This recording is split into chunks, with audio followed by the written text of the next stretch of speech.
Lighting of this flaming chalice reminds me of the enlightenment we are about to experience.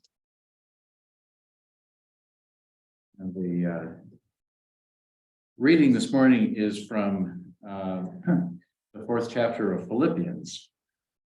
Whatsoever things are true, whatsoever things are honorable, whatsoever things are just, whatsoever things are pure, whatsoever things are lovely, whatsoever things are of good report, if there be any virtue, and if there be any praise, think on these things.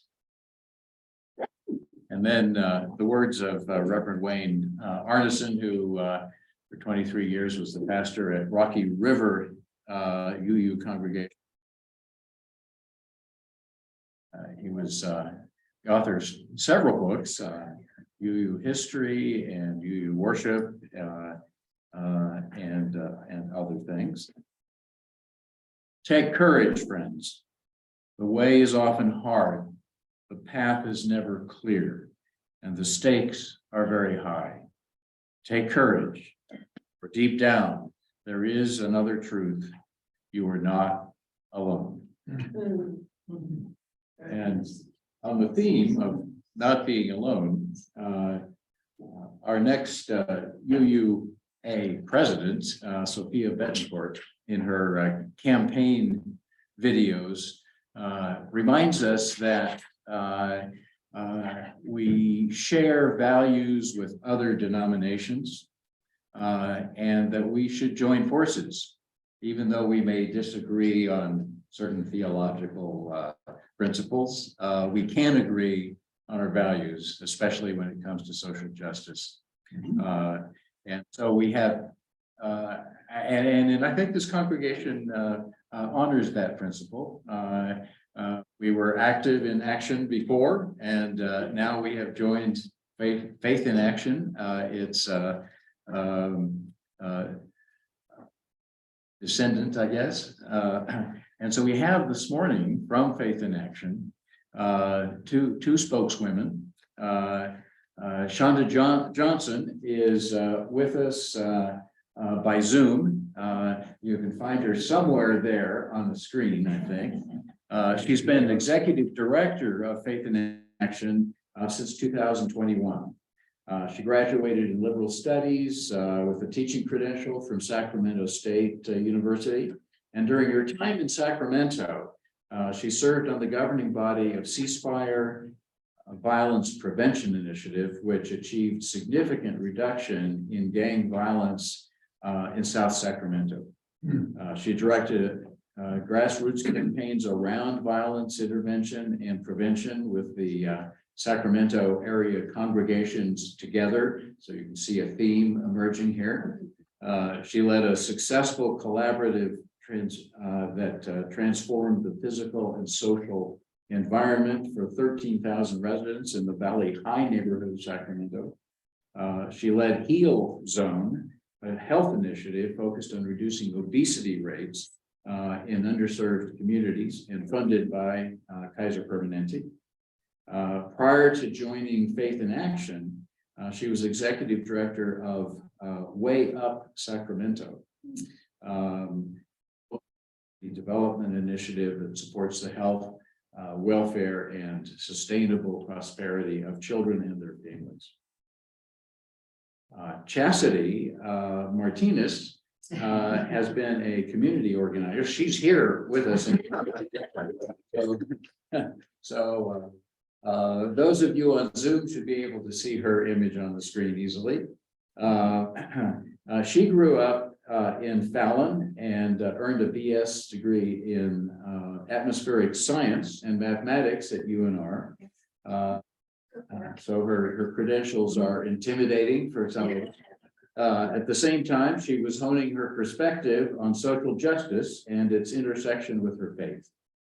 She volunteered with Action at the time, and during her senior year, she was Climate Leadership Fellow with Young Evangelicals for Climate Action. During the 2018 election cycle, she served as a climate fellow, so she's twice a fellow. with Nevadans for a Clean Energy Future to help pass a ballot initiative to raise Nevada's clean energy portfolio to 50% by 2030. And in 2021, she attended the UN Climate Conference, COP26 in Glasgow, Christian Climate Observers Program. So Shonda is going to go first, and Shonda, you have the platform. Somebody needs to hit the got it button. Oh, To make that go away. Okay, now I'm here. All right, well, good morning. I'm really glad to be with you all this morning. I started my career in organizing in Sacramento after the tragic death of Monique Nelson. Monique Nelson was a young woman who was caught in the crossfire of a shootout that was happening between two gangs at a barbershop. She was buckling her child into the back seat and subsequently lost her life. It really was a catalyzing moment for the city because we were experiencing a really sharp climb in shooting deaths amongst young people, those aged 13 and 14 years old. And it was a catalyzing moment for me because it happened in the community that I had grown up in. I had frequented that same shopping plaza that Monique was at and never in a million years thought that something like that could happen. And as a teacher at the time, I was really dealing with students who were dealing with issues outside the classroom that were having a bigger impact on them than I could have in the classroom. And so I made a decision that something had to be done. So I brought a group of clergy together. We listened inside their congregations and around their community to really identify who and what was driving the violence. And we use that information to really research a best practice model that could work for our specific community needs. We identified a community-led initiative that was, interestingly enough, based out of Boston, that had a really great track record of reducing violence by more than 30% in cities when it was implemented.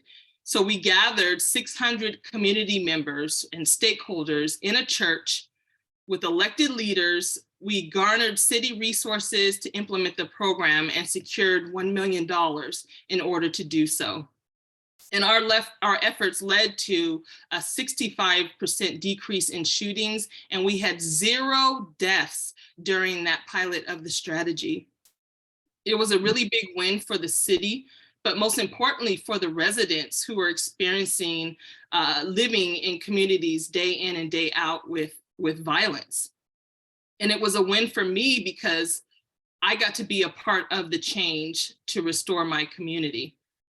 So after several years really working at the national level on gun violence and mass incarceration, the opportunity to return to on the ground organizing like I did in Sacramento brought me to Las Vegas to work with another federation that's a part of the Faith in Action network called Faith Organizing Alliance. And this is an organization that Action has actually worked with for many years. And I believe your congregation was involved up until about 2019. I hope someone can maybe fact check that. But let me catch you up on what has happened since then. And this will sort of explain why the transition from, or the name change from Action to Faith in Action Nevada occurred.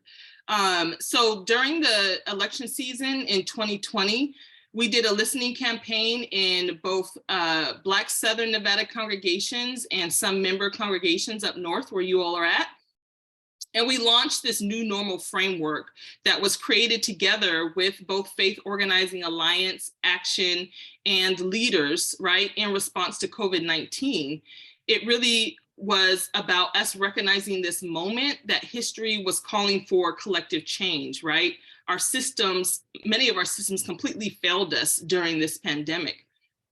And so this framework would really guide our organizing. It would guide our get out the vote efforts and the 2021 legislative session in our first ever statewide campaign with Faith Organizing Alliance and Action together. And so during that time, rather than continuing separately as Action and Faith Organizing Alliance in our local work, and then coming together as Faith in Action Nevada in our state work, we decided that Action was going to rebrand itself and start operating as Faith in Action Nevada, so that both the local and the state organizing work would really live in the would live under Faith in Action Nevada, and we would have organizing staff in both parts of the state. So in the end, Faith Organizing Alliance decided not to go through with the merger, but we were still committed to expanding and building our power for statewide efficacy. And so we moved forward with launching Faith in Action Nevada as a statewide organization in early 2021. And we decided to make plans to build our own Southern base, still collaborating, right, when necessary with Faith Organizing Alliance. So since that time, we've launched a criminal justice reform campaign with Live Free. We've partnered with the Nevada Coalition Against the Death Penalty and Fines and Fees Justice Center to push legislative reform. We also did quite a bit of census education. We did some advocacy around the American Rescue Plan funding to ensure that communities who were hardest hit by the pandemic were the first to be restored and revitalized with that funding that came from the federal government. In the 2022 midterm elections, we engaged 30 plus congregations in our We Will Vote initiative. And this was an initiative where congregations committed to both preach, pray, and act around civic engagement, voter registration, and voter turnout. And through those efforts, we talked to more than 200,000 voters in that 2020 election. So that really kind of takes us to where we're at now, where we recognize that there's very distinct, right, or there's clear distinctions between our two regions, right, Northern Nevada and Southern Nevada. And so we've set some goals over the next few years to really establish a membership base that's focused on building multi-faith and multiracial solidarity. And one of the ways that we want to do this is by creating a statewide faith leader table with representation of varying faith traditions who will help develop a theory of change that's rooted in the prophetic imagination of faith communities across the state. We also want to establish local wins that will help us build the power needed to take on state issues and influence federal legislation. And we also want to become a key power broker in the legislative sessions so that we're proposing the bills that are rooted in the experiences of our leaders that will bring tangible and material changes to their everyday lives. So I want to take a moment just as a refresher for some, I'm sure, and as an intro for others to how we organize. And so I want to ask, how many of you are familiar with the river analogy? What? Sometimes called babies in the river story. Okay. I saw a hand shoot up in the front, the gentleman in the front. Tell us what the babies in the river story is. Well, as I understand it, it's trying to move from reaction, pulling people out of the river to go upstream, more proactive to keep people from falling in the river in the first place. Right. That sounds familiar to everybody? Yeah. So that work of going upstream is really hard to figure out that source, right? Real power is often hidden. It's easy to say, you know, oh, it's the electeds that have the power, but they don't, but most of the time they serve the interest of those who actually really do have the power, right?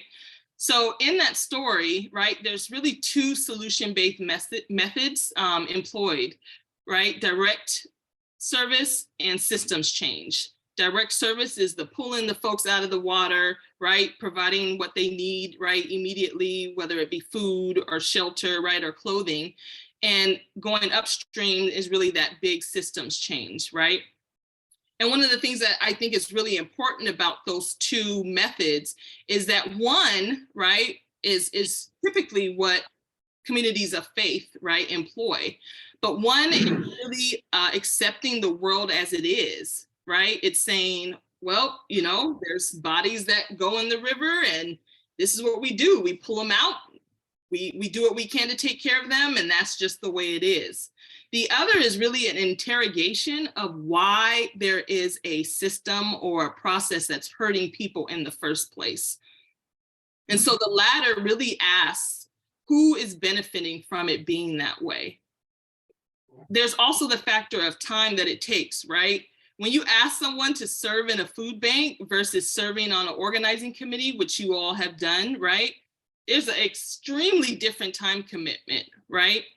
And one of the starkest differences is in the short term versus long term.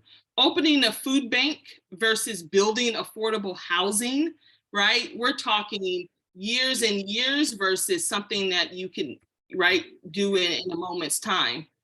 What about if you're trying to pass a ordinance in the city for every person in need to have housing?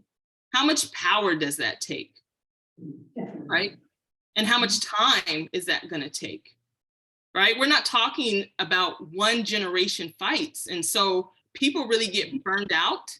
And that means you have to have short-term wins. And so we have this framework. And I'm sorry, I didn't even ask Philip, you're just controlling the slides as I'm going? I didn't realize. I'm actually not showing them, Shonda, because you're doing such a beautiful job explaining them. So you tell me when you want the slides up, but it really works better to see you and see your passion. So whatever you do. Yeah, no problems. No problem. So we have this framework that we use to identify the short-term wins, right? And it starts with encounters, and those encounters happen through what we call one-to-ones. Hopefully some of this is sounding familiar to you because this is the work that you did as part of Action years and years ago. But one-to-ones are really intentional conversations that are about, that just caused, sorry. Do you want to see it right now? Is that okay? No, you're good. Yeah. Okay. Intentional conversations that are about really building relationships, right? Listening to each other's vision and addressing or naming, right, current issues and pressures that are happening on our families and in our communities. And it's also an invitation into leadership, right? So that those who are developing these or have these visions are actually a part of fulfilling, right, those visions. And so from listening, we go into identifying an issue through research and imagination. And it's in the research and imagination phase that we want to answer the questions: who's benefiting from the status quo, right? Who's making the decisions? Why are they making those decisions? Who do they actually listen to? And what potentially are some examples or best practices that could be solutions to those particular issues? And in the imagination, right, we're looking at how could this be structured differently? What do we imagine would work better? And who are the decision makers that we could talk to about that new solution? So once we've sort of narrowed in on an issue, we understand who the key decision makers are, we have a solution identified for how things can be done differently, then we move into action, right? Power is the ability to act. So in that process, we're gathering, right, lots of people. All those one-to-ones we did, we're bringing them together. We might employ media, right? We're sharing our vision and our testimony. We're sharing the research that we did, what we learned during that process, and we're making an ask, right, to those folks in decision-making capacity, right, for what we believe the answer or the solution to be. And then, right, after we've done all of that, we go through an evaluation and we really assess, right? Did we build power? How much power did we build, right? How well did we work as a team? Did we exercise our values? And did we grow in our leadership? right? And through that evaluation process, we also determine, are there still other parts of this issue that still can be identified, right, or still be worked on? Because remember, we talked about short-term and long-term. So some of these issues that we're addressing are going to require just a continual going back, right? Identifying a new window of opportunity, acting and moving forward. So before I hand this off to Chastity, who's going to take you deeper into where the North has been since you all have been engaged, and the opportunity that there is to continue working with us and building power across the state, I just want to give a few moments. Let me see how much time I have. Oh yeah, so we have about like 5 minutes for you all to share. What is your vision for your community? What are some of the pressures on you and your family or your community? And who do you know that you can actually start to have these conversations with? Maybe just a few volunteers that might want to.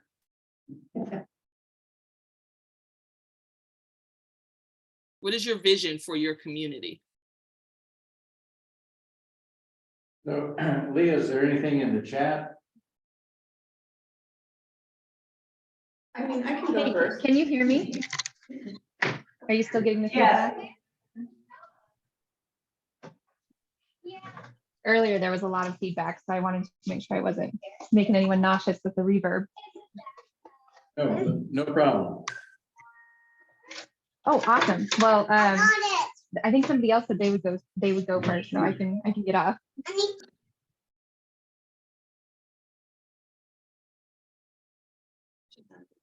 Hey, sorry, were you paused for a reason? I had to step away for just a minute. Do we need a slide or anything? No. Okay. So we're waiting for comments from the audience. Oh, I see. Sorry. What I would like, So comments are coming in. I think Leah came offline, and then Penelope shared, I'd like to see the end of homelessness. And Rosalind talked about affordable housing. Yes, I think. Oh, go ahead. what I was going to say, is that what I would like to see in our community is, obviously, we need to address, I mean, Jacobson just is destroying 3 more motels where people are living. Was it like 167 individuals who will now be displaced for parking lots? And parking lots, we have no trees. I mean, there's no green space there. And so definitely I would like to echo housing. But I'd also like to mention, we need a community where everyone feels safe. And that means that we have respect for each other. And that means that everyone has access to affordable quality food, produce and food. Downtown where we live is truly, besides Save Mart, is a food desert. And that's where a lot of our really vulnerable folks live. And so we need to address that. So really what I would like to see is a community that's vibrant, safe, and respectful of all of its individuals. That's a beautiful vision. Beautiful vision. So we're going to get into, I think, the opportunities there are to work on that specifically. I know across Nevada, housing is at the top of everybody's list, right? Regardless of if you're a homeowner or a renter, right? So we're going to get into that, and I'm going to hand it over to Chastity. And I think we'll have an opportunity for any questions at the end, but thankful again to be here and excited about having you all on board to join us in our efforts.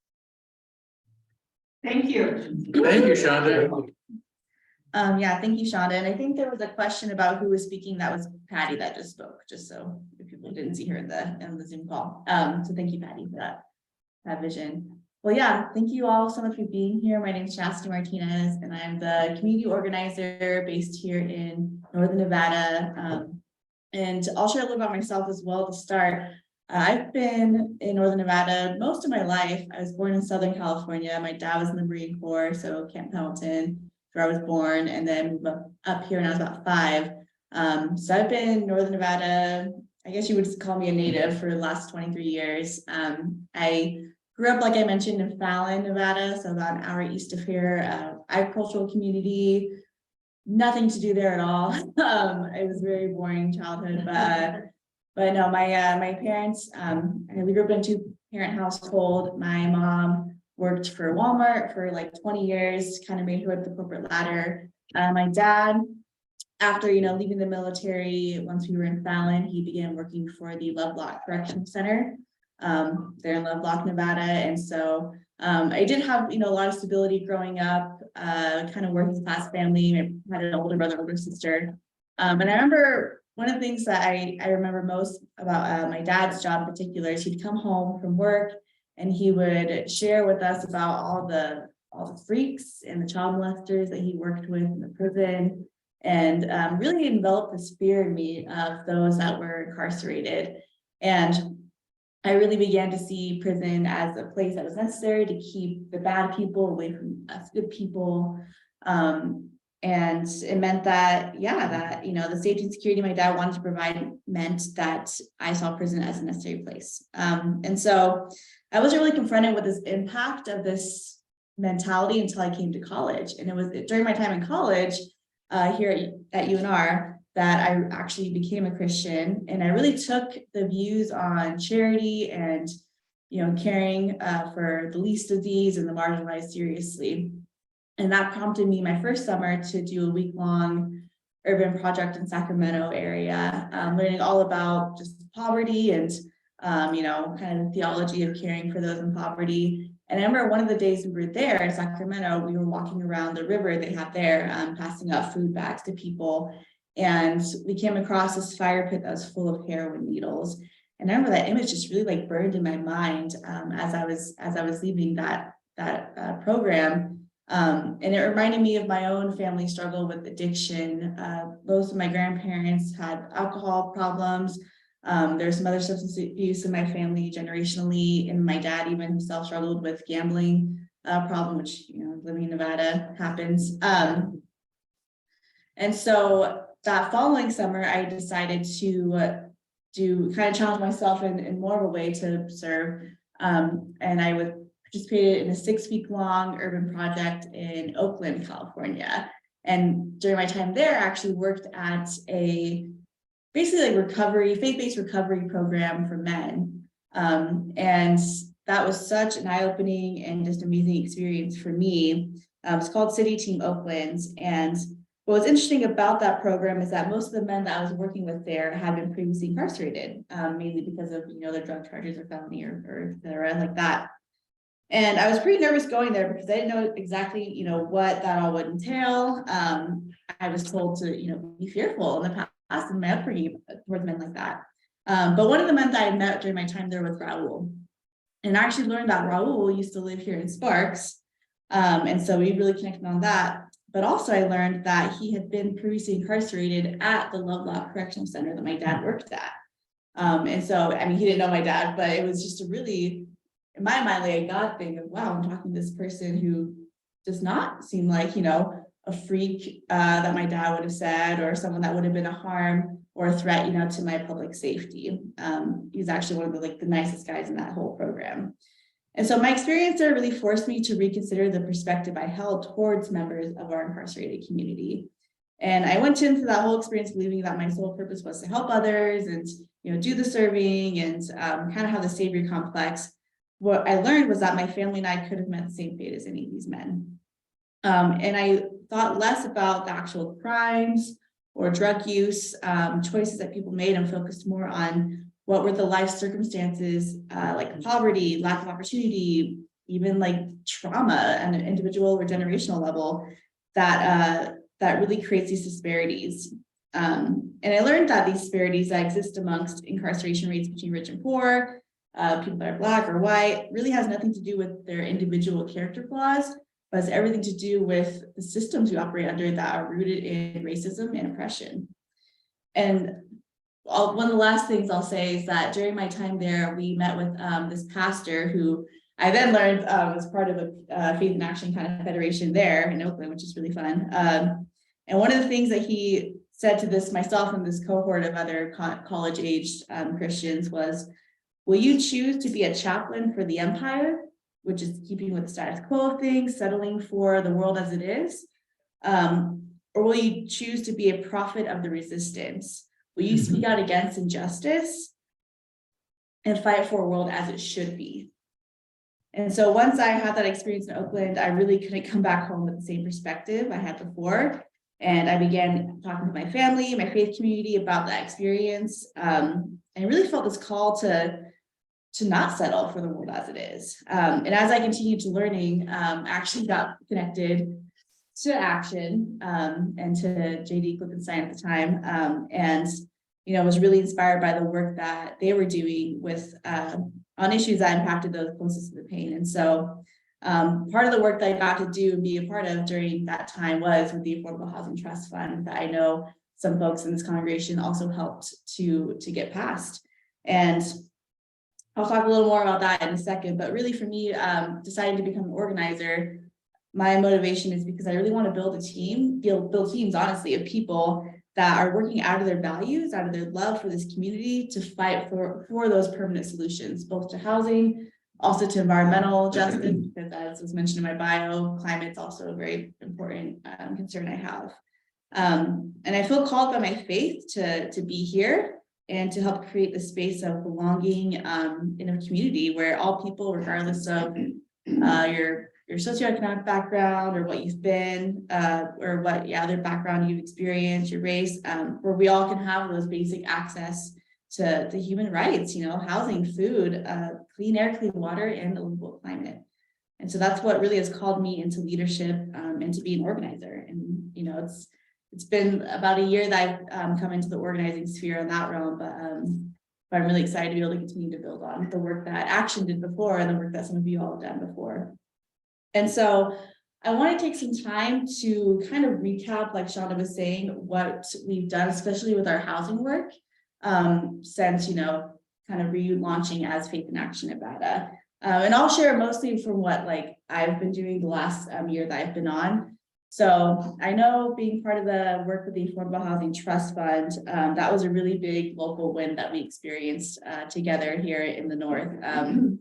And that really happened through going through that model that Shonda had explained. And so since coming on board as an organizer, we began, you know, doing more listening sessions, and like Shonda was saying, you know, still seeing housing being one of the top concerns.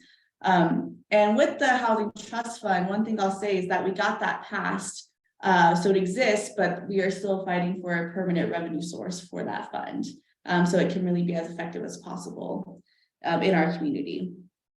And so through the last several months, we, you know, did some research around that, started doing some, this kind of small team I've created. We did some public comment for the Housing Trust Fund. And upon doing that, also had learned about a proposed ordinance from the Washington County Sheriff's Office that we were concerned would have the potential to further criminalize people that are experiencing homelessness by adding fines and jail time to them for engaging in illegal camping. And so that happened about December time. And there was, because we've been really in community and developing leadership with those that are directly impacted by issues like housing, those that are currently experiencing housing insecurity, there really was a deep like conviction of like, we have to do something to prevent this from happening because this is going to impact me personally. And especially for those in their faith community too, that work directly with people that are housing insecure or might be at risk of homelessness, you know, this would impact them. And so we really saw this opportunity to be preventative, to prevent harm from our community.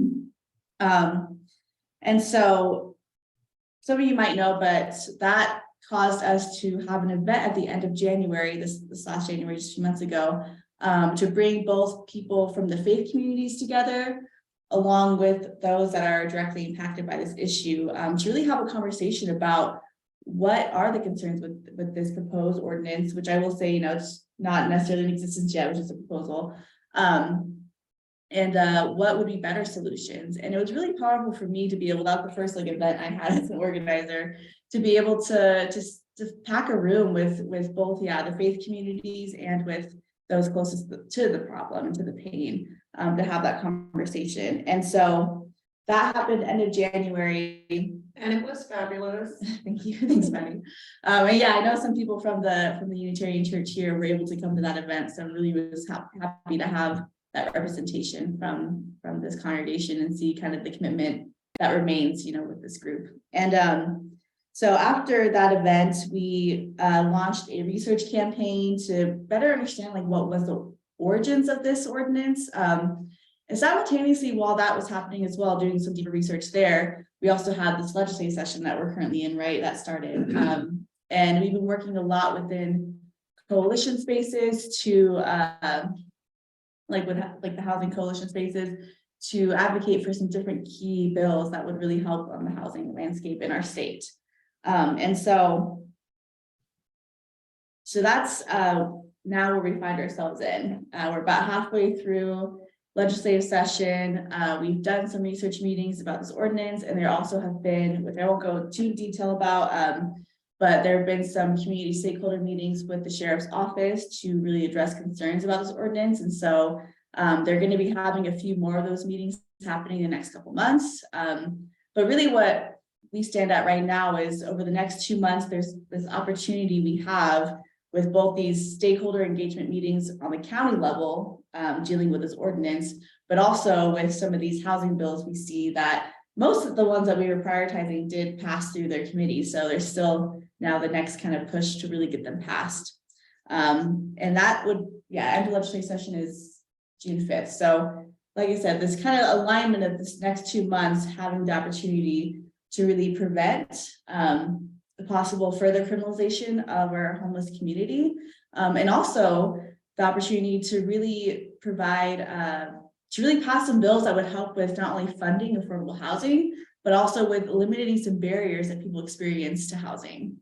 And so throughout since kind of January that now we find ourselves in, we've launched this campaign that we're calling Housing Not Harm, because we don't want to just talk about, housing in the sense of just, getting affordable housing, but really how are we preventing harm to people that are housing insecure? Because well, for one, the criminalization is harmful, dealing with law enforcement being criminalized for just existing as someone that is unsheltered, but also for folks that are housing insecure. I mean, the risk of being out in the elements.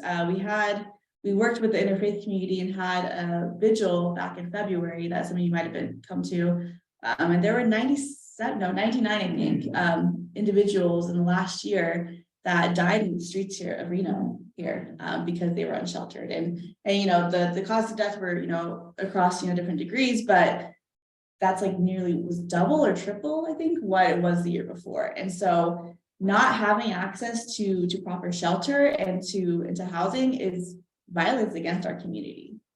And so we have this really targeted window of opportunity to prevent further harm, and that's by doing the organizing work and doing the advocacy to ensure that everyone has access to housing, or that they aren't going to be just thrown in jail for not having housing. And fined, yes. And so that's where we find ourselves in. And I want to be able to highlight, I think I had a slide. I don't know if we're doing slides or not. Yes, you are. So which one do you want to see? Well, I had the photos, but Yep, we could just a second. I'll let Phil do that.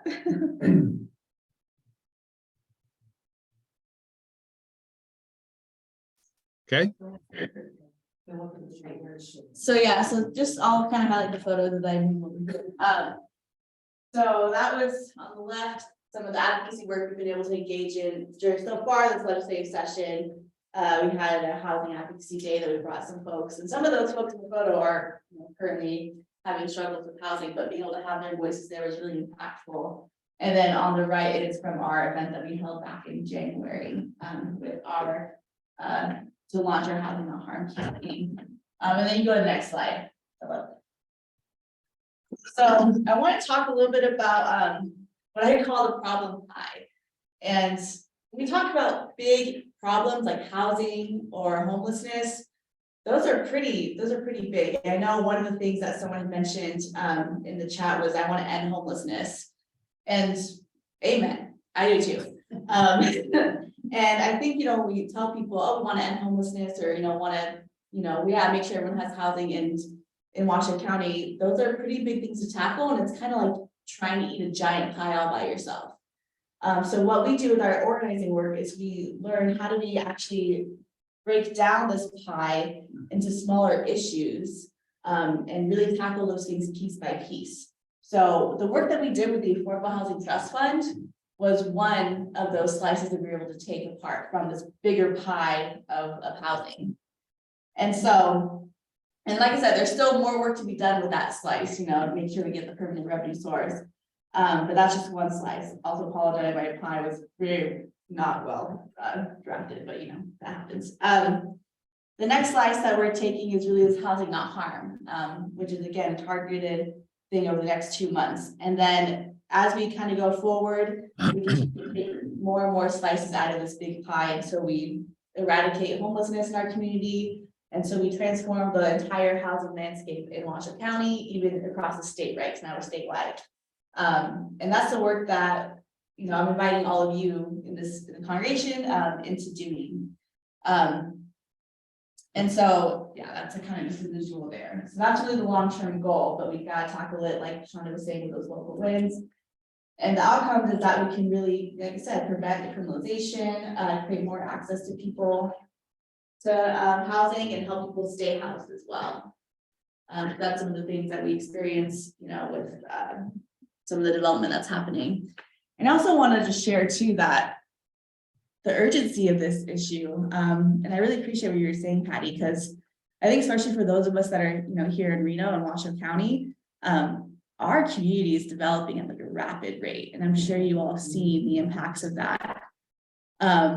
Even just me being here the last 10 years from when I started college, I've seen just this, which growth can be a good thing, but I think what really is important for us to talk about how we are growing in a sustainable way and making sure we are putting the actual most impacted community members first in mind, and not just corporations that are kind of, taking over some of our community in a way. And so, this is one way that we're all impacted by these issues of, corporate greed and capitalism and oppression. And as long as none of us, I don't think Elon Musk goes to this church, so it's okay if I call him out. But yeah, as long as you're not Elon Musk, you're going to be impacted by the issues that we see in our community one way or the other. And so instead of having, these small few in our community making all the decisions, I really believe it should be those that are closest to the pain, but also those with the moral strength. And that's where I really see us having more of the faith communities and organizations like yours being able to step into this work and to be leaders and to lead into something different, to do that reimagining like we had in that model with the organizing. And like I said, that's what's been so beautiful about bringing together both people with the faith communities alongside those that are firsthand feeling the impact. Because we need to have people that have that moral strength, that moral perseverance to really go against the powers that be. And so what does that look like over the next 3 to 6 months to work with you all? If we go back to that model that we had, it looks like starting with doing some deep listening. We are always going to be listening to our communities and hearing where the pains and where the problems are. So being able to continue to listen within this congregation space and then even outside of that as well. Also with this current campaign, we have the Housing Not Harm. There are some strategic windows opportunity and opportunities for you all to engage in that work right now. We have both on the legislative level, some key bills, like I mentioned, that, we need people that are going to be able to rapidly respond to give testimony for, things like that, to really ensure that those things can get passed, towards end of session. Alongside, we also have those community stakeholder meetings that I can definitely give people more information about, but really being able to show up in that space as people that are concerned about these issues. And then, once we kind of close out that window of opportunity, or not really that campaign, going on to the next slides, we need to have people that are going to be doing that research, identifying new research meetings to do. And what's the next slice that we can tackle? What's the next opportunity that's coming up? We have a lot of federal money coming into our community. How do we really take advantage of that and make sure it's going to the places where they need it most? And so those are just a few of the ways that there's opportunity for you all to engage in that. But also, I know I've been in conversation with a few of the folks from this congregation, like Philip and Brad and Patty, about relaunching kind of a core team here at the Unitarian Church that would engage on some of these issues. And with that core team, we could also do some trainings around, where are we at in our position, in this community, and things like our race class narrative, how to be part of other organizations that are doing similar work, and also get a deeper relationship with those that are directly impacted. Because really that's where all of this comes down to, is like Shonda was saying with that encounter, is really being in relationship with people, and doing that relational organizing. And yeah, that's how we build power, not over people, power with people, with our community at hand. And so that's really what I would like to see over the next 3 to 6 months, is continue to work with you all on some of this like very specific windows opportunity with the campaign, but also doing that reimagining of what could be, what is the next thing we can tackle as a community together on housing, or even beyond that realm, right? So I know that we'll be in communication about scheduling a follow-up meeting. I think Brad is going to be handling that probably sometime next couple of weeks. And so we'll dive a little deeper into some of the things we talked about today with the specific campaign, but also with our organizing model and some of that direct service versus systems change that Shonda had mentioned. And yeah, what it means to really engage in this community organizing work. So we'll continue to build upon what we talked about here. But I think, to kind of, I guess we still have 12 minutes. Yeah, so be on the lookout for that. But I think as we begin to wrap up here, I know that was a lot of information to kind of unload. So one question I want to ask you, maybe you want to take a couple minutes to like internally process, because I know I'm an internal processor.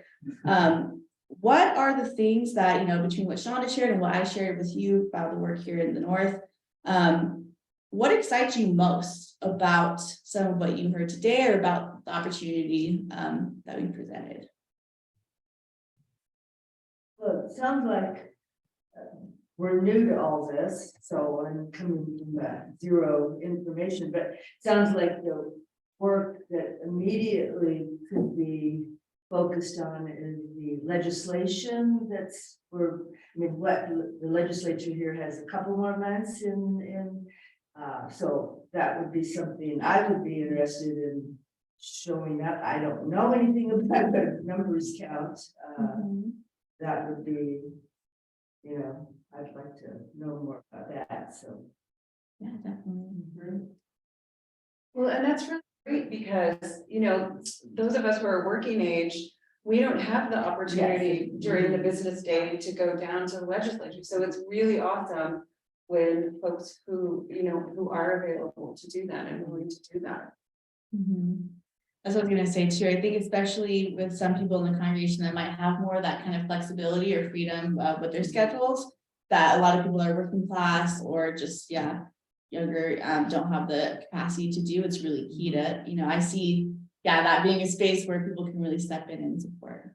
And talking about legislation ties into the people who we elect to vote on that legislation. And I think one of the ways the Biden administration has really missed the ball is focusing on economics and ignoring how much the Republicans are doing to prevent us from voting and to restrict voting and whatnot. And I would like to see an organization like yours have a major thrust towards free and fair voting in Northern Nevada, for example. And there's all kinds of parts of the pie of that, purging voter rolls, where voting stations are located, and all sorts of things that could be done. But I think unless voting is really handled, you're still going to be stuck with legislators who are basically serving corporate interests and not citizens, but the people who give them all the money for their campaigns and whatnot, which is what we see in Washington, DC. Some people feel great. They've given up on representative government because the representatives don't represent the people in so many cases, whatnot. So free and fair voting, Yeah. that's what I would like to see you get a bite on. Jesse, I had a couple of comments online to respond to your request. Okay, yeah, sure, let's go. Yeah, there. Rosalind noted that she was involved in action, and she noted that you both, you and Shonda, re-inspired her and really believes it's a great model. Penelope liked both the models as well, the listening model and Problem Pie, breaking down the issues. So those are a couple folks that are inspired by what you're saying today. And I do have some questions whenever you're ready. Okay, I will respond to what was your name again? Bob. Bob, yeah. So that's one thing I didn't really mention too much, but I think Shauna hinted on is that we did do a lot of voter registration this last election cycle, and that was really cool, even here in the north, to be able to see some of our folks, you know, go out and like they really registered people that were like downtown, like, you know, housing insecure, unsheltered, and those that are, you know, lower income, to make sure that they have the representation. I think that's really where it starts too. And so as we continue to go forward, it's like, yeah, how are we engaging, you know, in the voting process, like Sean was mentioning too, you know, so it really is like that we get to be a power player of like electing, you know, who just like decide, like determining who are in those seats of power, right? And then how we kind of go from there. So I definitely agree with what you're saying. I think the best way that our group can be effective is through the legislative process. Through the years, I learned working through action that it's very difficult to advocate for the vulnerable, because we have to help them speak up and become the leaders. We tend to be leaders and take over, but we need to really develop those who are affected by all this to be up there and up front and speaking. So I think that's one thing I learned through all those years of action. So. What were some of the questions, Philip, that were asked? So the first question was, what can we do in the short term to make sure the homelessness is not criminalized? When is Washoe County Commission looking at this issue again? Okay. Yeah, so those are all things I can definitely give more information on too, but they're having 3 more community stakeholder conversations in the next like month. So I can definitely send some information out to anyone that would like that information. They aren't voting on it until those until those conversations are complete. So I would imagine that at the earliest, it would be like early June. And that's if they decide to proceed with the ordinance. They haven't determined that yet. So that's why it's really important to engage people in that stakeholder process so that we can do what we can to really stop it dead in its tracks.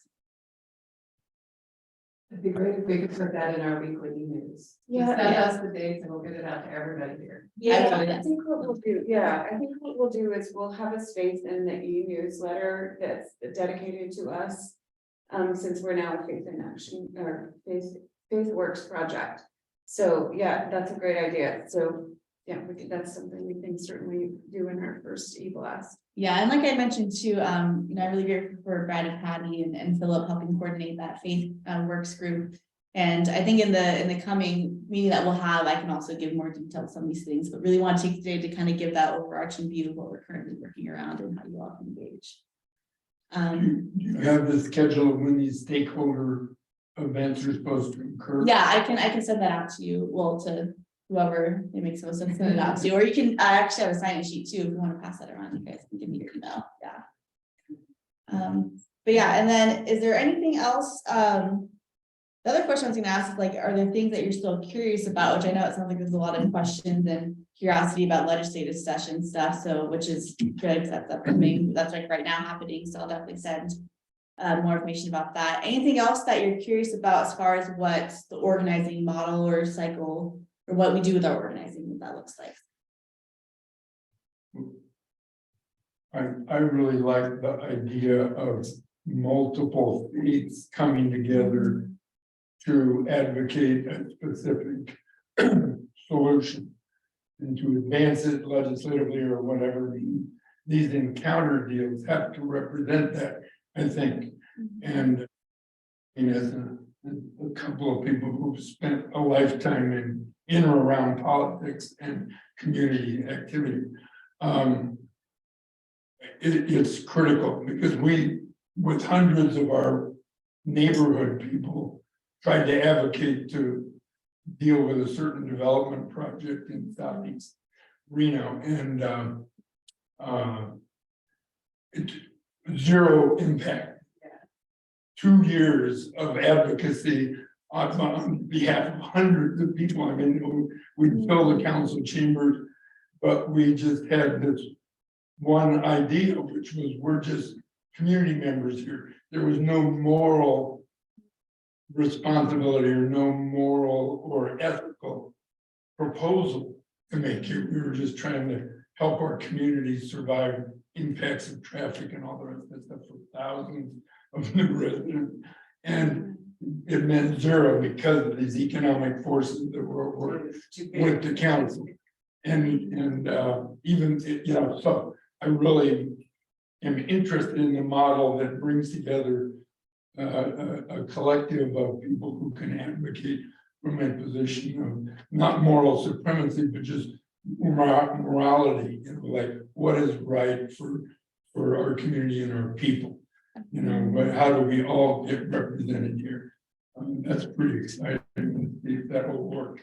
No, I would love to learn more about that too. I'll connect you after, but yeah, any from the online thoughts or questions? No other thoughts or questions online? I know it's a couple minutes, so Shonda, do you have any last thoughts, or Philip or anyone? No, I just would add that part of, I think, the work that we can do with you all is around some of that interrogation work, right? That we have to do within ourselves around our self-interest in doing this work. And so I foresee Chastity being able to work with you all directly on a, you know, either monthly or however frequent basis, to really delve into, right, that internal work that I think is a part of being connected to our faith and doing social justice advocacy.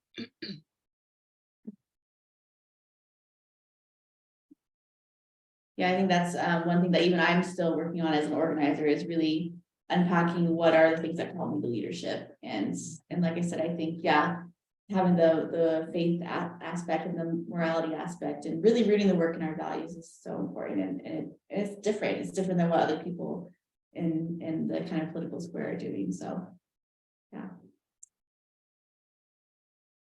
Yeah, I think that's good. Well, we want to thank you both for being here. Yes.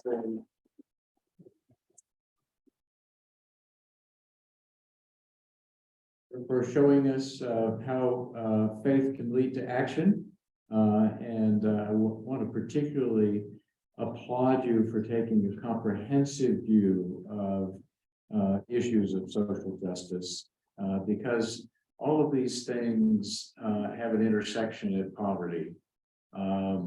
The absence of universal health care interacts with homelessness, and the inability of many people to access health care until it's too late to save their limbs from frostbite and peripheral vascular insufficiency and diabetes and so forth. And the impact of climate, which disproportionately affects the poor and the disadvantaged. And of course, the ways in which development disproportionately disadvantages the poor. So forth. And all of those issues come together, and it's marvelous to see you addressing them comprehensively. So thank you very, very much, and thank you for showing us such a fine example of leadership in our community. Thank you all. Thank you very much. Thank you so much for having us. And yeah, contact's not there as well, but. So the light goes out here, but not in our hearts. Yeah. Thanks, Bob.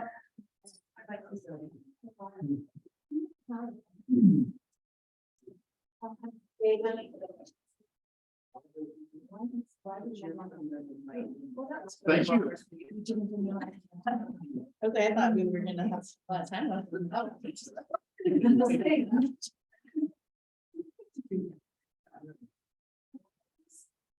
Hi, Shonda.